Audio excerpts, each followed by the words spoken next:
Abramos todos a palavra do nosso Deus, do Evangelho de Jesus Cristo, de acordo com o relato de João, no capítulo 12.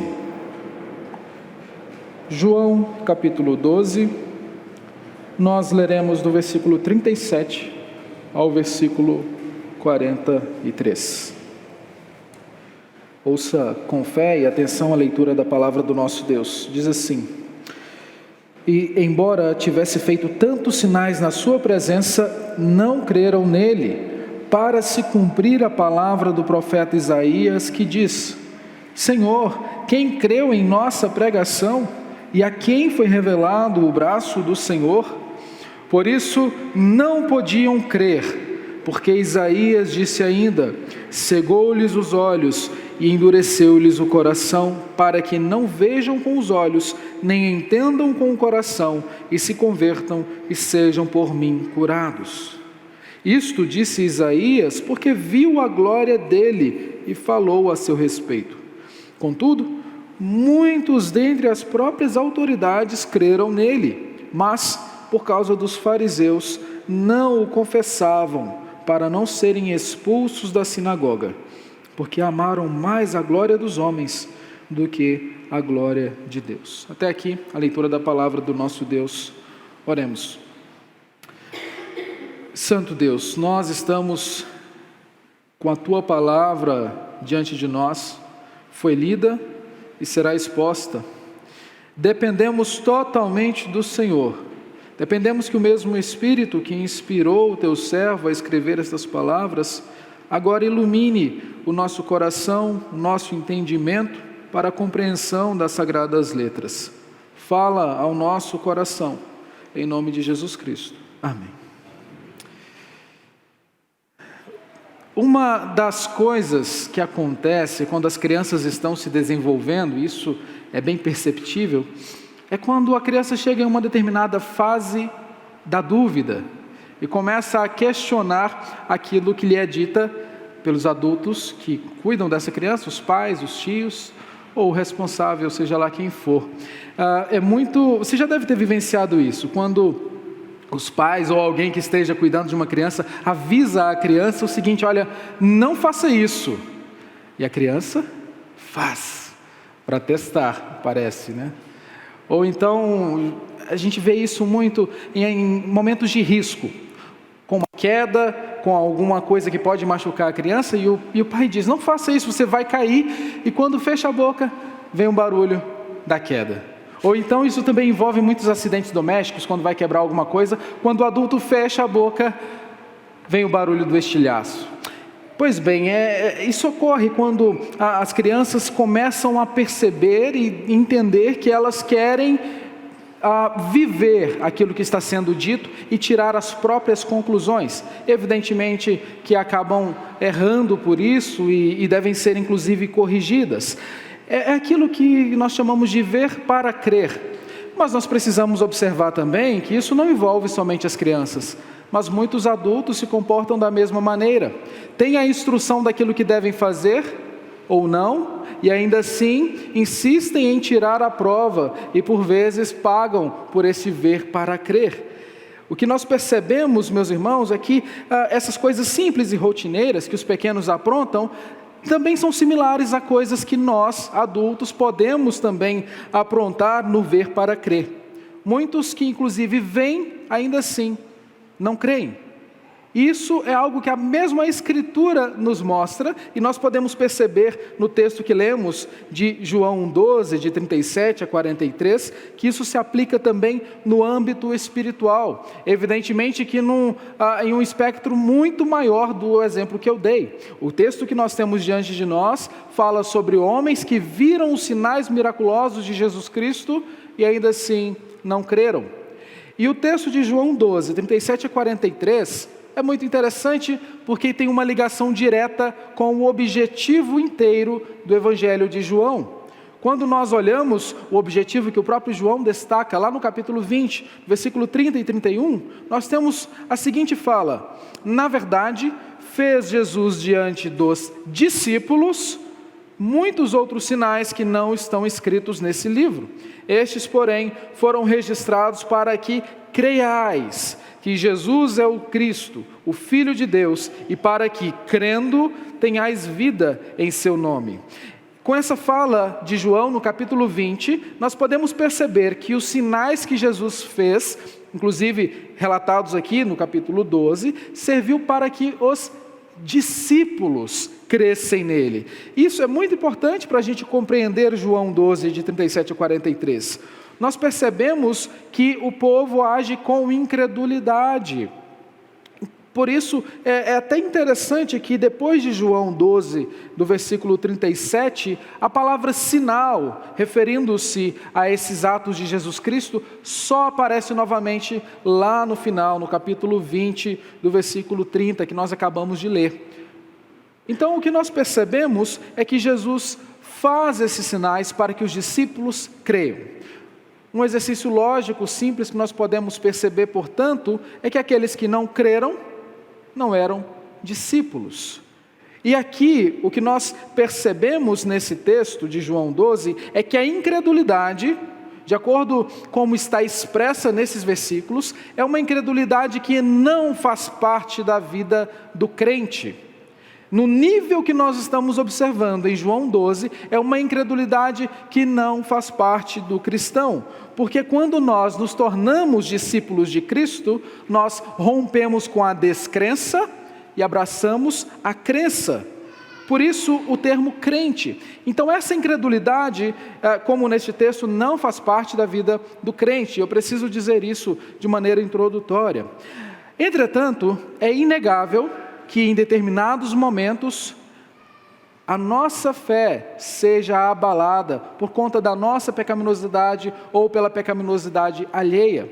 Como nós oramos aqui, nós bem sabemos que a nossa fé pode se esfriar, não por aquilo que Deus fez, mas pela forma como nós observamos o que Deus fez. O decreto de Deus, tudo aquilo que está no controle soberano do Senhor, permanece de forma inalterada, mas às vezes, por nossas próprias falhas, nós podemos enfraquecer no modo como nós observamos as coisas que Deus fez.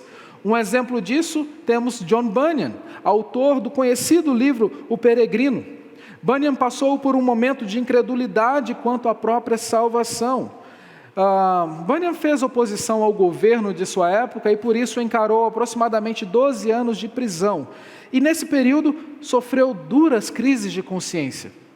Bunyan pensou ter cometido o pecado da blasfêmia e por isso não ser um eleito de Deus. Devido às dores e à saudade que Bunyan sentia de sua filha, principalmente, que tinha uma necessidade especial, Bunyan dizia que era como se a carne dele tivesse sido arrancada de seus ossos, de tamanha dor que sentia, e a partir dessas dificuldades, Bunyan começou a questionar a própria salvação.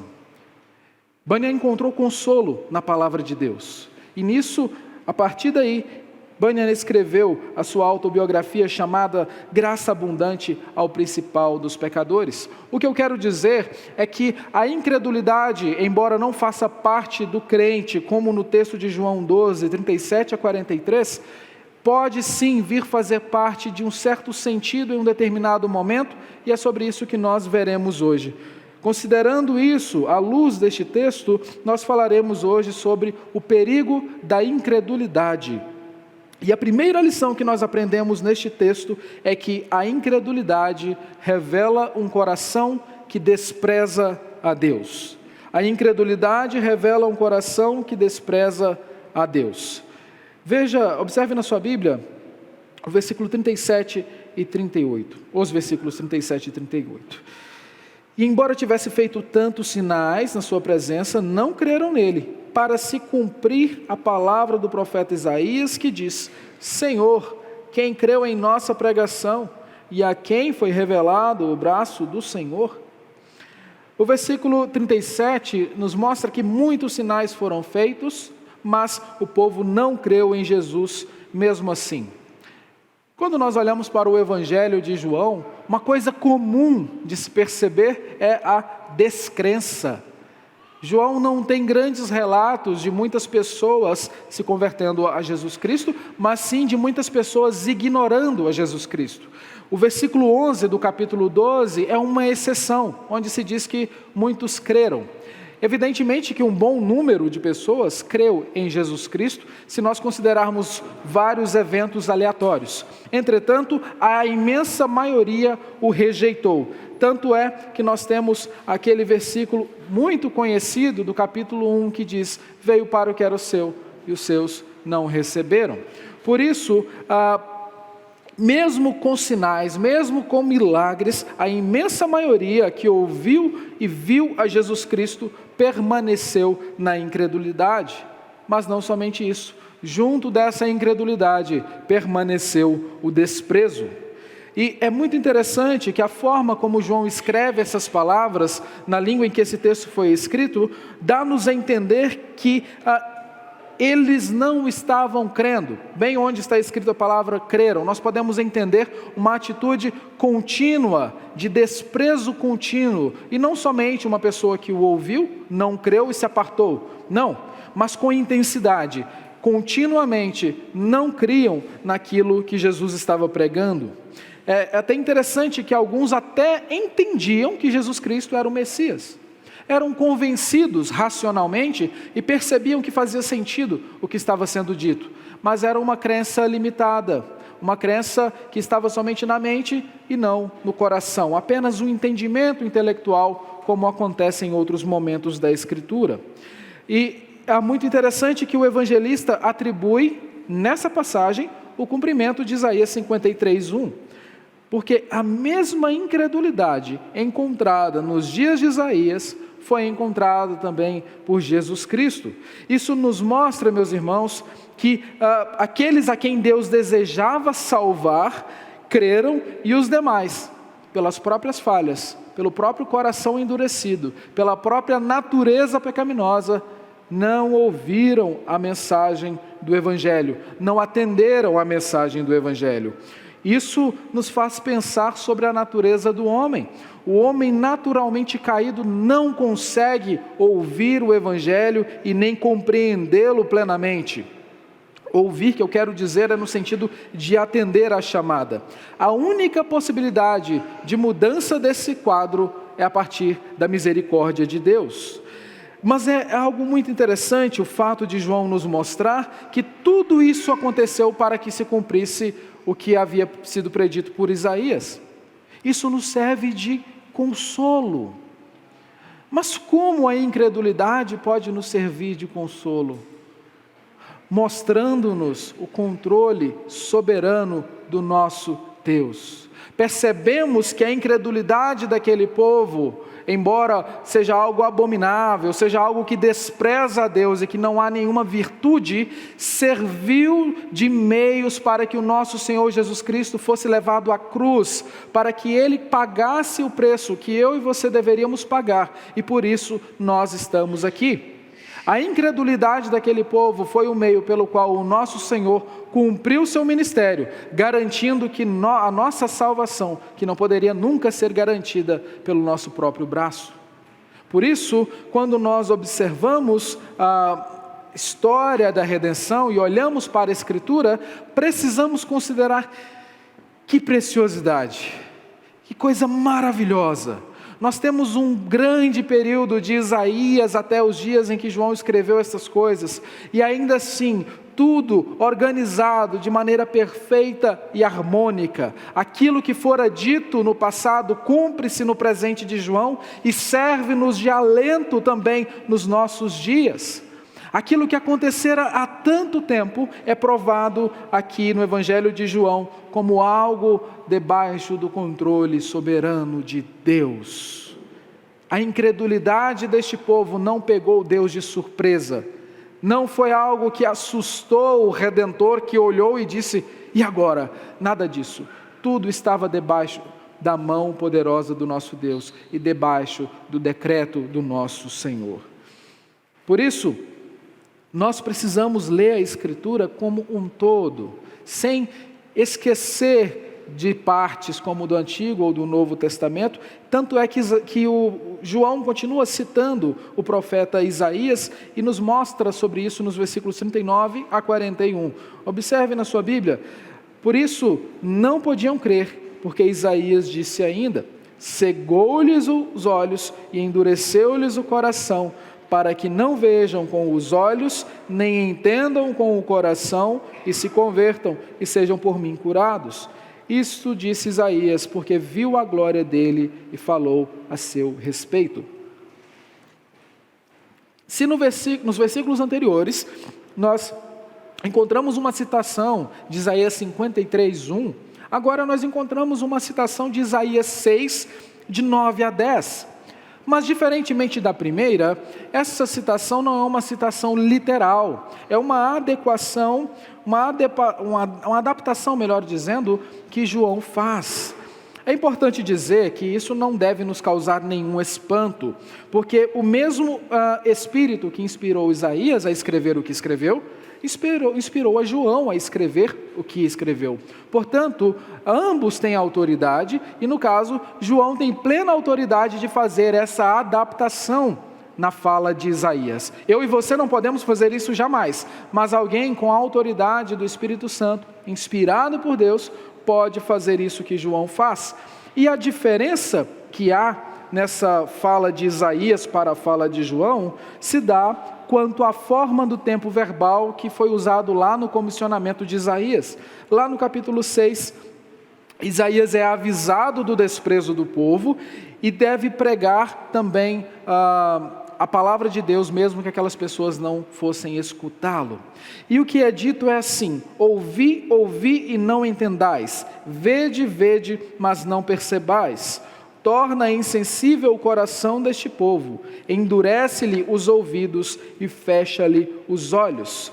Perceba que João, em vez de citar os verbos no infinitivo, como eu disse agora, no imperativo, perdão, ouvi, ouvi, vede, vede, João cita no passado. Ele utiliza a seguinte forma: cegou-lhes e não cega-lhes. Ele usou de uma forma como se aquilo já tivesse sido concluído. Qual é a lição disso?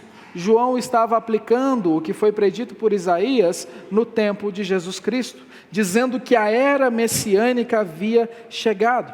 E se você reparou bem o que Isaías disse, João não menciona o ouvir, porque ele estava mencionando de sinais. Portanto, ele só disse que os olhos foram cegados, não fala dos ouvidos tampados. Por isso, o que nós estamos observando aqui é João dizer que aquele a quem Isaías anunciava chegara. O povo conhecia o livro do profeta Isaías. É se não o mais citado, um dos mais citados em todo o Novo Testamento em relação ao Antigo Testamento. Por isso, João faz essas afirmações usando o texto de Isaías, mostrando àquele povo, aqueles seus primeiros leitores, de que a história que o Senhor escreveu é uma única, sem divisão. Por isso nós precisamos, meus irmãos, perceber e louvar a Deus pela harmonia desses escritos e dos acontecimentos. É Deus quem controla todas as coisas, é Deus quem guia todas as coisas. Isso nos mostra que há um Senhor, mesmo que os homens não creiam. Mesmo que a humanidade feche os seus olhos, tape os seus ouvidos e diga não há Deus, Deus segue em seu alto e sublime trono, reinando com sua égide de glória, com todo o seu poder, conduzindo o universo como melhor lhe apraz. Por isso, ainda que os incrédulos desprezem o nosso Deus, os insensatos, como diz o salmista, quando falam não há Deus, Deus segue sendo o Deus Todo-Poderoso, Criador do universo. Mas percebam ainda, meus irmãos, a gravidade que é a incredulidade. A incredulidade revela o desprezo a Deus, porque o homem incrédulo vale-se das suas condições físicas e mentais para rejeitar aquele que lhe deu essas condições físicas e mentais. O homem usa o seu vigor físico, usa o seu intelecto para agir contra aquele que lhe deu essas coisas. A incredulidade não é algo simplesmente triste, mas é abominável, é terrível, porque é o homem, a criatura se voltando contra o seu Criador, dizendo: você não existe. E por isso, meus irmãos, nós precisamos tomar muito cuidado quando a incredulidade bater a porta do nosso coração, porque isso não é algo que possa fazer parte da nossa vida. Nós já fomos salvos, transformados, regenerados, e precisamos viver como quem assim foi transformado, salvo e regenerado. Por isso, quando essas coisas todas, as dúvidas, as incertezas, e elas porventura virão hora ou outra diante de determinadas situações, lembre-se do Deus que cuida de todas as coisas, desde os profetas, até os tempos de Jesus e até os nossos tempos. Nós temos prova que Deus tem cuidado de todas as coisas. Veja, a incredulidade, como eu estou dizendo aqui, pode parecer algo distante de nós, uma vez que todos nós já confessamos Jesus Cristo como nosso Senhor e Salvador, mas saiba que também é incredulidade quando nós rejeitamos uma exortação pastoral, quando o homem que Deus levantou para te guiar e para te pastorear, traz a você alguma orientação bíblica, e você rejeita, é incredulidade. Quando há uma exortação direta, vinda da palavra de Deus, mesmo que não seja pelo teu pastor, e você fecha os seus ouvidos, é incredulidade. Mesmo quando nós, por exemplo, cometemos algum pecado, nos arrependemos verdadeiramente, confessamos diante do Senhor, e ainda assim falamos coisas como: eu não consigo me perdoar, eu não sinto paz interior. Isso é desprezar o que Cristo fez, isso é incredulidade. Portanto, a incredulidade não se manifesta somente no ateísmo, no aquele ateísmo claro de alguém que rejeita a Deus, ou no caso destes homens que rejeitaram a Jesus Cristo, mesmo diante de sinais, mas a incredulidade também se dá diante de atitudes simples da nossa vida, quando nós vivemos com um ateísmo prático. Quando eu e você, por exemplo, traçamos planos sem antes buscar a orientação do Senhor, quando nós decidimos viver a nossa vida de acordo com o nosso próprio conselho, rejeitando o que diz a Escritura, também é incredulidade. Portanto, não pensemos nós, melhor dizendo, que estas coisas estão distantes de nós. Muito pelo contrário, precisamos cuidar, porque como o nosso irmão orou, o nosso coração é enganoso, é desesperadamente corrupto e por vezes pode trazer dúvidas acerca daquilo que o Senhor é claro em sua palavra. Portanto, não permita que a incredulidade, algo que despreza a Deus, faça parte do seu cotidiano. Se você tem agido assim e reconhece que tem falhado por ser incrédulo às vezes, peça perdão a Deus e Ele te acolherá. Agora, se no versículo 37 a 41 nós vimos que a incredulidade revela um coração que despreza a Deus, nós veremos do versículo 42 a 43 que a incredulidade revela um coração que enaltece os homens. Se por um lado a incredulidade despreza a Deus, por outro lado ela enaltece homens.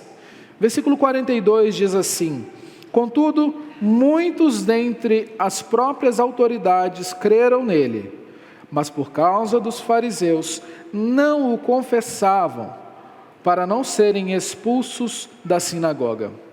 João relata que muitos homens creram em Jesus. E se nós lêssemos somente até aqui, somente nessa parte que diz assim, que muitos dentre as próprias autoridades creram nele, nós poderíamos pensar que João está mudando de tom, está mudando de assunto, falando agora daqueles que creem, mas não é isso.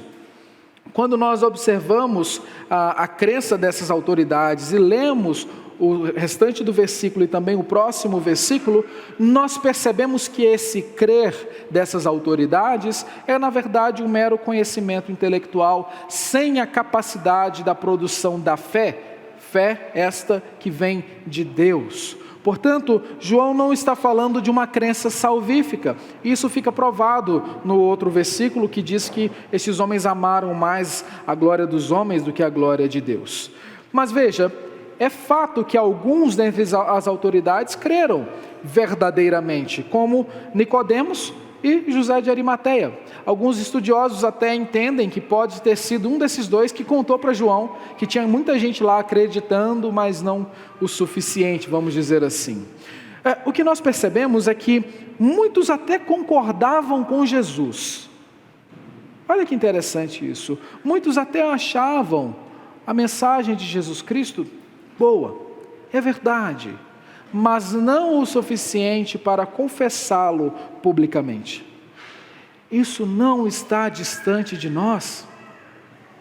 Percebe que é exatamente igual nos nossos dias? Se você perguntar no seu trabalho, na sua escola, na sua faculdade, em qualquer lugar sobre quem é Jesus, você vai ouvir muitas opiniões com toda certeza. Você vai ver opiniões que, inclusive, e talvez eu possa dizer principalmente, que não se fundamentam na Escritura Sagrada.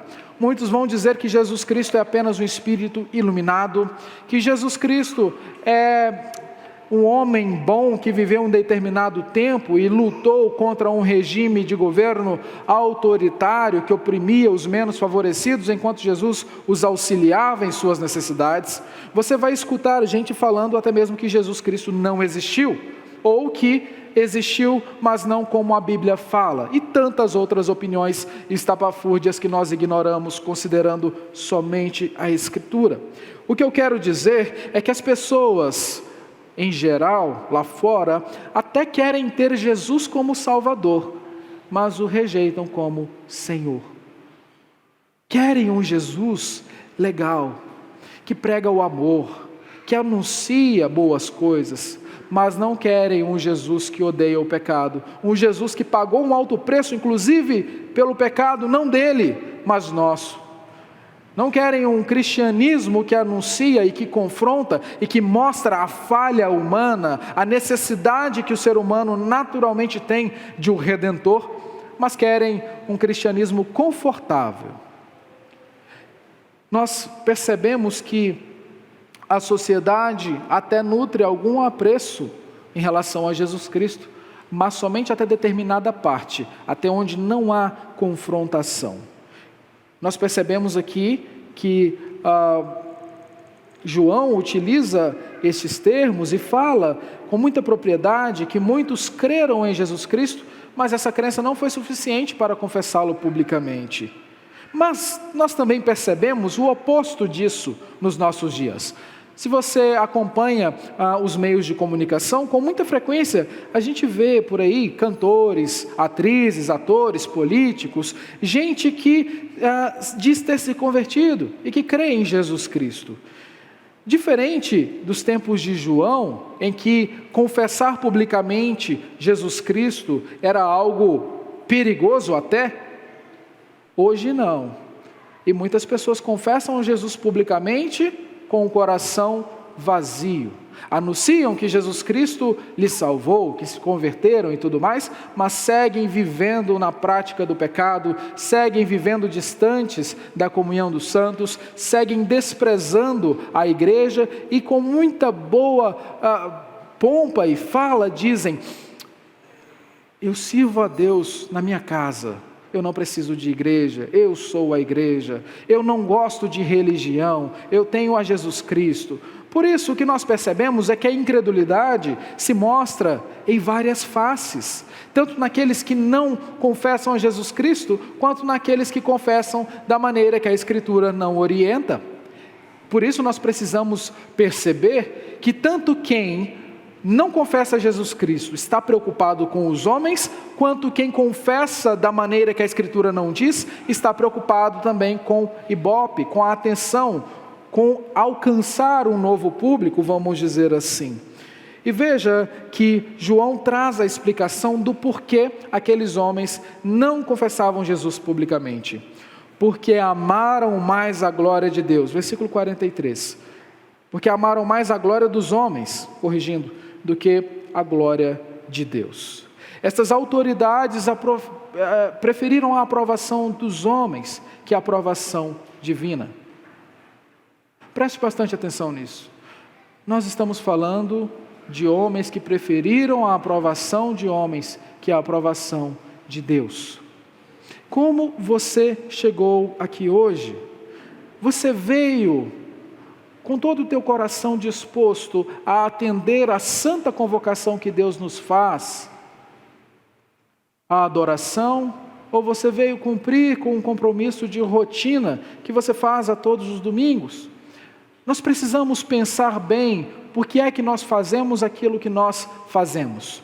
Nós temos de fato buscado adorar a Deus para que Deus seja glorificado na nossa vida ou para que nós sejamos glorificados? Estes homens a quem João menciona preferiram a glória própria, preferiram a glória dos homens. E eles precisavam, na verdade, se posicionar e perder o cargo, se assim fosse necessário. Eles não fizeram isso. Mas o que a Escritura nos mostra é que bem possivelmente, com toda certeza, melhor dizendo, nós perderemos muito pela causa de Cristo e ganharemos tudo.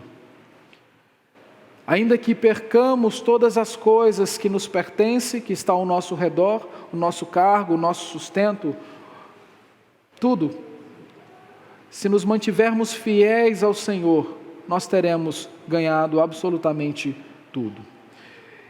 E eu preciso mencionar que nesses tempos que nós estamos vivendo, não falo relacionado à eleição, mas em relação a todas as coisas, ao período mesmo da história que nós vivemos, muita gente vai pedir o nosso posicionamento, a nossa opinião. Quanto à nossa fé, vão pedir a razão da nossa esperança, como diz a Escritura. Nós vivemos em um tempo em que a igreja tem sido alvo dos holofotes da mídia, dos canais de comunicação, e essas pessoas estão procurando questionar alguns posicionamentos que nós adotamos, porque a Escritura diz que nós devemos adotar. Muita gente vai questionar a tua fé, dizendo, mas você crê mesmo nisso? Você realmente crê que a prática do homossexualismo é algo pecaminoso? Você realmente crê que o aborto é algo que ataca a Deus? Você realmente crê que a mulher, o corpo da mulher não pertence a ela, mas pertence em primeiro lugar a Deus e também ao seu marido, bem como do marido à mulher?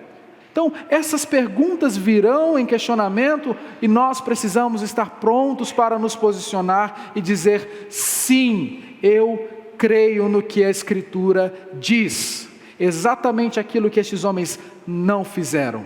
Nós não podemos nos munir da incredulidade para enaltecer os homens, mas nós precisamos nos munir da Escritura Sagrada para glorificar o nosso Deus, independente das circunstâncias. Meus irmãos, esses questionamentos que eu mencionei não estão distantes de nós, mas estão, na verdade, cada vez mais próximos. E nós precisamos reafirmar aquilo que nós cremos. Nós precisamos pensar a respeito de como nos portaremos quando essas perguntas baterem à nossa porta. Pais, tenham plena certeza de que o material educacional dos teus filhos virá com muitas coisas que nós questionamos, se é que já não vem. Saiba que os nossos filhos serão instruídos nas escolas a coisas que nós combatemos frontalmente nos nossos lares e na nossa igreja. Adolescentes, tomem muito cuidado para não pensar de acordo com a imensa maioria dos influencers que talvez você siga nas suas redes sociais. Os adolescentes são cada vez mais tentados a pensar como o mundo pensa, a curtir literalmente aquilo que o mundo curte, a assistir aquilo que os outros estão assistindo. Mas nós não fomos chamados a isso. Isso é agir com incredulidade, porque é desprezar a crença que nós temos em favor de colocar uma outra crença no lugar. Os jovens cada vez mais serão assediados nas faculdades a abandonarem os pensamentos firmes e convictos que a Escritura nos traz, a abraçar ideologias políticas e também teológicas, diabólicas, como o liberalismo teológico, que visa inclusive relativizar a Escritura para que determinados trechos não sejam dados como verídicos. Meus irmãos, nós precisamos cuidar de tudo isso, porque o nosso pensamento vai ser questionado e nós precisamos estar prontos para defendê-lo, coisa que estes homens que João está mencionando não fizeram. Portanto, a incredulidade daqueles homens, ao não confessar Jesus Cristo publicamente por conta de cargos, é muito semelhante à incredulidade de alguém que hoje se diz ser cristão, mas não tem coragem de se posicionar diante da sua escola, diante do seu trabalho, diante da sua faculdade. Não há diferença, pode-se dizer. Porque o cristão precisa ser convicto daquilo que crê e não negar em nenhuma esfera aquilo que a Escritura diz. Nós ficaremos, portanto, como essas autoridades relatadas por João, ou assumiremos um posicionamento firme e convicto, levando a nossa fé às últimas consequências? Nós precisamos ter a postura semelhante à de Policarpo de Esmirna, um cristão do primeiro século, que foi morto aos 86 anos, queimado por não negar a Cristo. Quando incentivado por um dos guardas a negar a sua fé para salvar a sua vida, Policarpo mencionou o seguinte: tenho seguido a Cristo por 86 anos, sem que Ele tenha me feito mal algum. Por que eu haveria de negá-lo agora?